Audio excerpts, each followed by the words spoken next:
भारत और इजराइल के बीच में एक चीज़ कॉमन है। वो कॉमन चीज़ ये है कि जिस बीमारी के से वो जूझ रहे हैं उस बीमारी से हम भी से और उस बीमारी का सबसे बड़ा स्रोत ईरान है।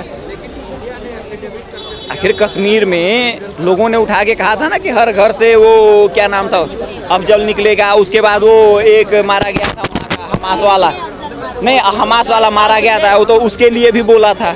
पढ़ना लिखना इनको है नहीं, ठीक है, दिमाग इनको लगाना नहीं है। एक रेडिकल होने का इनका सीधा साधा फंडा है, बच्चे पैदा करो, आबादी बढ़ाओ और लोगों की प्रॉपर्टी को हड़प करो, यही इनको आता है। इसके अलावा इनके पास और कुछ नहीं है। एक इनकी मोडस ऑपरेंडी है जिसके तहत ये सक्सेसफुल है। इजराइल ने इसका बढ़िया तोड़ निकाल के रखा है कि तुम 50,000 आबादी बढ़ाओगे, हम 50,000 कम कर देंगे। भाई हमास वालों ने जो बंधकों को गिरफ्तार किया है, तुमको इतनी प्रॉब्लम है तो उनसे बोलो पहले उनको वापस कर दो, फिर इजराइल मारे तो इजराइल को हम भी गालियाँ देंगे, हम भी बुरा भला कहेंगे। उनके होस्टेज को मारो, उनके बच्चों को मारो, उनके वहाँ खाना खाओ और उसके बाद उन्हीं को गाली दो, ये नहीं चलेगा। यहूदियों को क्रिश्चियन ने मारा, मुसलमानों ने मारा, अगर वो दोबारा अब इनको मार रहे हैं तो प्रॉब्लम किस बात की है? और भारतीयों को तो कतई नहीं होनी चाहिए। इस्लाम ये कहता है कि उसके जो इस्लाम को मानता है उसके अलावा जो मुसलमान है, जितनी मुस्लिम कंट्री, वो सारे इजराइल को पसंद नहीं करती और उसको निस्तो नाबूद करना चाहती हैं। तो जो उसको ख़त्म करना चाहता है, अगर वो रिटेलिएट कर रहा है तो इसमें प्रॉब्लम किस बात की है? नमस्कार, मैं मेघा, स्वागत है आपका डेली न्यूज़ इंडिया पे। कुछ दिन पहले एक वर्ल्ड वॉर जैसी सिचुएशन भारत देश में बनती है जब ऑपरेशन सिंदूर लॉन्च होता है। पाकिस्तान को मुंह तोड़ जवाब दिया जाता है उसी के आतंकी हमले के लिए। अब वैसी ही एक वॉर सिचुएशन ईरान और इजराइल के बीच में बन चुकी है। इसका कारण यह है कि ईरान न्यूक्लियर पावर बनाना चाहता है और इजराइल जो है किसी भी इस्लामिक कंट्री के हाथ में न्यूक्लियर पावर जैसे ये ब्रह्मास्त्र नहीं देने जाना चाहता है। इसमें कौन सही है, कौन गलत है, आज हम उसी पे जनता से बात करेंगे। क्या नाम हुआ सर? मेरा नाम ध्रुव कुमार। ये जो लड़ाई वाली सिचुएशन चल रही है, इसमें इजराइल या ईरान दोनों में से कौन सही है सर, कौन गलत है? देखिए, एक इजराइल का जो एक थ्योरी है उसका कहना है कि kill the killers before they kill you, you know, the kill the killers before they kill you. तो उनका एक सीधा सीधा है कि हमको जो दुश्मन आकर मारेगा हम इंतज़ार करेंगे, तो उसके पहले हमको जब आभास हो गया कि they are determined to kill me, so why not I kill them before, you know. और भारत में ऐसा नहीं है। भारत में कहता है no first use, no first attack, you know, अहिंसा परमो धर्म, वसुधैव कुटुंबकम। ये अच्छी बात है, लेकिन जब तक वसुधैव कुटुंबकम सामने वाला मान रहा है तो मानिए, अहिंसा परमो धर्म पहले सामने वाला मान रहा है तो मानिए।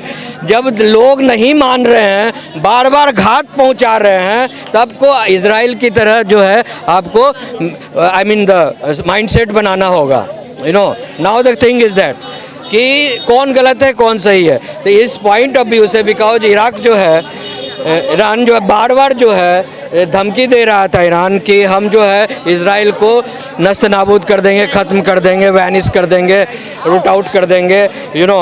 और इसमें जो China and Russia and all that galvanise हो रहा था सिस्टम में, यू नो।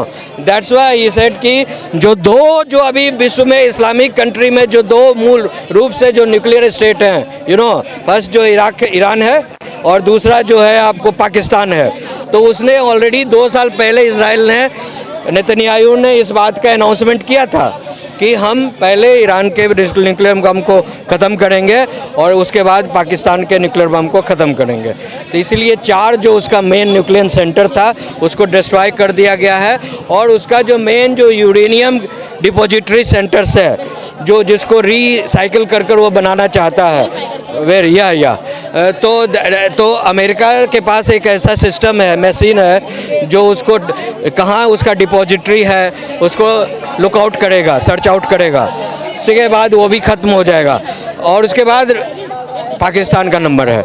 ओके, तो इसलिए इस्लामिक कंट्री, और इससे भी बड़ी बात है कि ये जो इस्लामिक कंट्रीज का जो फड्डा है, यू नो, जबरन जो कन्वर्जन हुआ है तलवार पर और लोभ देकर और महिलाओं का 72 हूर का ये दिखाकर कि लालच देकर, तो इस पर जो है जो नए जो लोग आए हैं, you know, the new generation, उसमें 3.5 करोड़ अभी डाटा आया है। जेनजीज हैं आप ये कहना? You know, they have already changes. इस्लाम छोड़कर they have either joined the atheist group or they have converted into Hinduism or adopted the Christianity, और मतलब इस्लाम को छोड़ रहे हैं लोग, छोड़।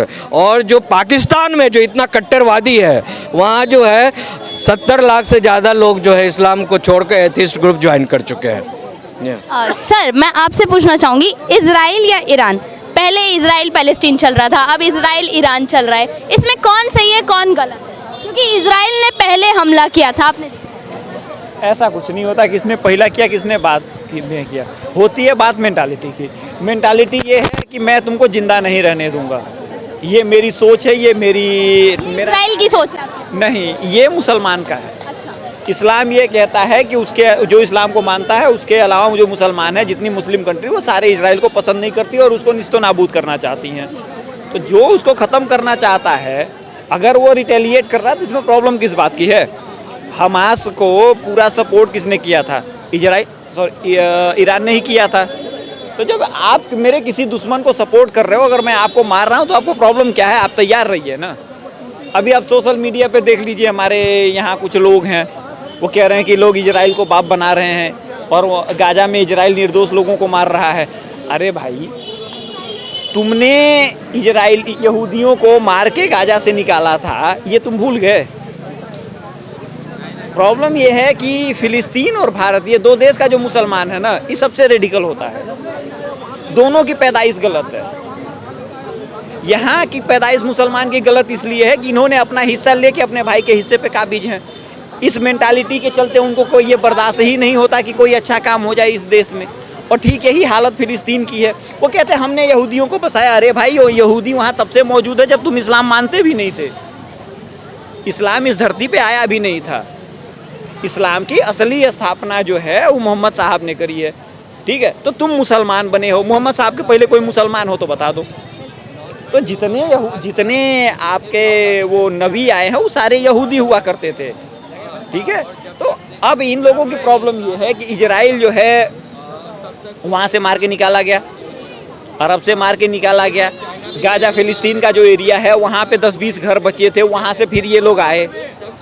हम मेरे घर के सामने कोई आया, मैंने उसको ज़मीन का एक टुकड़ा दिया, उससे पैसा ले लिया। फिर बाद में उसने कहा कि भैया मुझे और ज़मीन चाहिए, उसने और पैसा दे दिया। अब वो 2 रुपये का 4 रुपये में सारी ज़मीन खरीद लिया और उसके 100 साल के बाद मैं कह रहा हूँ ये तो मेरी ज़मीन थी, मैंने तो इसको बसाया था, इसलिए ये मेरी ज़मीन है। ये प्रॉब्लम इजराइल फिलिस्तीन वालों की है कि मैंने ज़मीन बेच दी उनको, लेकिन उसका पैसा भी ले लिया, लेकिन मैंने इनको रहने की जगह दी है। ये मेंटालिटी वो है, और ये मेंटालिटी इंडिया में भी है कि देश मिल गया, यहाँ पे बस गए, इसलिए इन लोगों की प्रॉब्लम है। अब आते हैं कॉन्फ्लिक्ट पे। देखिए, ईरान जो है 1979 के पहले एक आज़ाद बढ़िया डायनेस्टी हुआ करती थी, जो पूरे भारत को नहीं, पूरे फ्रांस से भी बेहतर सोसाइटी थी। उसको खमेनेई साहब ने आके पूरी तरीके से डिस्ट्रॉय कर दिया, ठीक है? तो अब ये इजराइल के ऊपर 250 अटैक किए हैं। एक बात बताइए, आपने कैसा अटैक किया कि वहाँ की पब्लिक मारी गई? आपके ऊपर अटैक हुआ, आप भी उनके नेताओं को मारिए जिस तरीके से उन्होंने अटैक किया था। उन्होंने, इजराइल ने किसी पब्लिक को मारा, किसी ऐसे को नुकसान पहुँचाया जिसकी आप कल्पना कर सकते हैं? नहीं किया ना।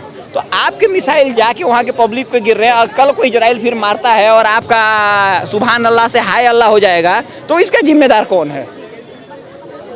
आपने गलती करी ना, आपने निर्दोष यहूदियों को मारा है। अगर यहूदी पलटवार करके आपके निर्दोष लोगों को मार रहे हैं तो आप सोशल मीडिया पे क्यों रोएंगे भाई?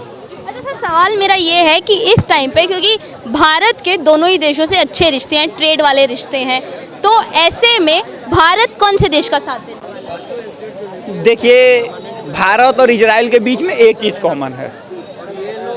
वो कॉमन चीज़ ये है कि जिस बीमारी के से वो जूझ रहे हैं, उस बीमारी से हम भी से, और उस बीमारी का सबसे बड़ा स्रोत ईरान है। आखिर कश्मीर में लोगों ने उठा के कहा था ना कि हर घर से वो क्या नाम था, अफजल निकलेगा। उसके बाद वो एक मारा गया था वहाँ का हमास वाला, नहीं, हमास वाला मारा गया था, वो तो उसके लिए भी बोला था। तो भैया एक बात बताइए, हम तो बिना तेल के 6 महीने जिंदा रह लेंगे, लेकिन हमें जिंदा रहने के लिए जिनसे खतरा है उनको तो निपटाना पड़ेगा ना। तो भारत का स्टैंड क्लियर है, भारत अपने सिविलाइज कल्चर के साथ इजराइल के साथ ही खड़ा रहेगा, चाहे भले ही ईरान के साथ हमारी कितनी दोस्ती हो। इसमें कोई दो राय नहीं, जिसको तकलीफ होती है हो जाए, जिसको नहीं होती ना हो। सर यहाँ पे देखा जा रहा है कि सारा का सारा खेल ईरान जो न्यूक्लियर पावर वेपन बनाना चाहता है उसके ऊपर बेस्ड है। तो क्या यहाँ पे, क्योंकि अमेरिका भी चाहता है कि ईरान ये प्लान ड्रॉप कर दे, तो क्या ईरान को अब हार मान लेनी चाहिए और अपना न्यूक्लियर पावर बनाने का जो प्लान है उसे ड्रॉप कर देना चाहिए? नहीं, मैं इससे सहमत नहीं हूँ। आप परमाणु हथियार बनाइए, किसने मना किया है, बट आपकी नीयत अच्छी नहीं है ना। सब कह रहे हैं कि किसी भी इस्लामिक कंट्री के पास में न्यूक्लियर पावर जैसा ब्रह्मास्त्र होना खतरे से खाली नहीं है पूरे वर्ल्ड के। तो भाई अगर पूरी दुनिया ये बात मान रही है तो इजराइल का सपोर्ट क्यों नहीं कर रही है? प्रॉब्लम तो वही है ना, मैंने वही बात करी कि उनकी नीयत अच्छी नहीं ना। मेरी नीयत ये है कि मैं तुम्हें जिंदा नहीं रहने दूंगा। मेरे लिए सबसे बड़ी प्रॉब्लम यही है कि पत्रकार महोदय यहाँ रिकॉर्ड कैसे कर रही है, इससे प्रॉब्लम नहीं है। तुम जिंदा क्यों हो, इससे प्रॉब्लम है। तो अगर आप मुझे एलिमिनेट करती हैं तो उसमें आपकी गलती मानी जाएगी। भाई मैं भी उसी में लगा हूँ, मेरा बच्चा भी उसी में लगेगा, मेरा ग्रैंडफादर भी उसी में लगा हुआ। हमारे 1000 साल से कोशिश ये है कि मैं आपको निपटा दूँ।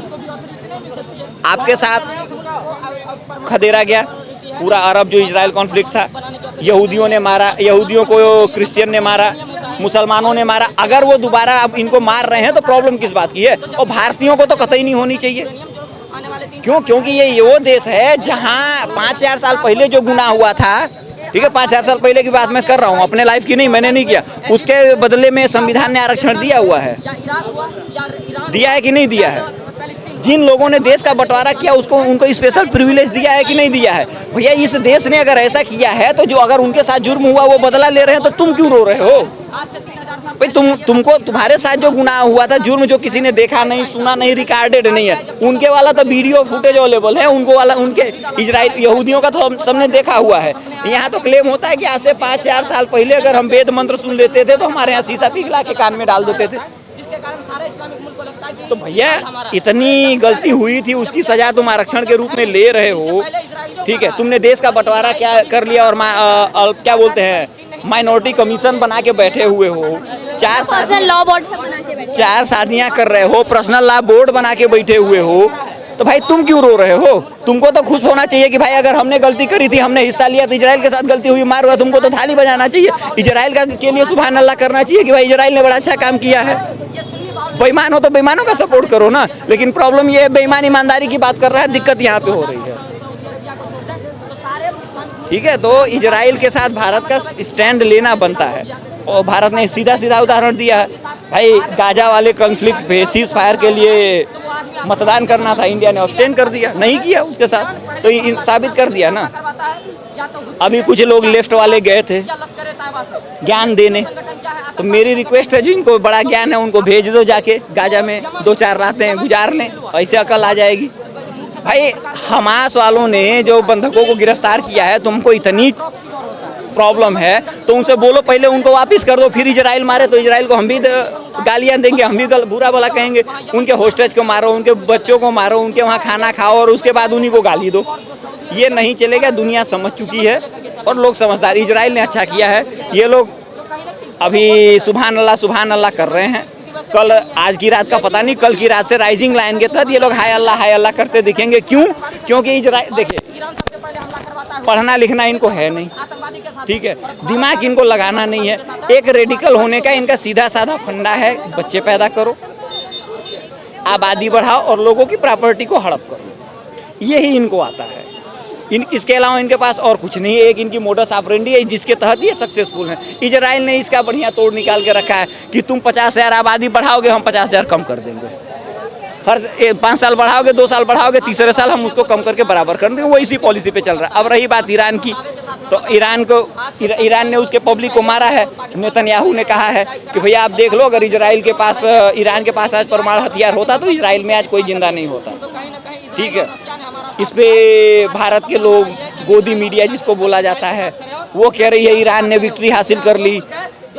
महान पत्रकार लोग बोल रहे हैं इजराइल ने भी विक्ट्री हासिल कर ली। अबे कदो, तुमको इतना भी समझ में नहीं आया कि उसने क्यों दिखाया है? उसने इसलिए दिखाया है कि अब वो मारेगा अच्छे से।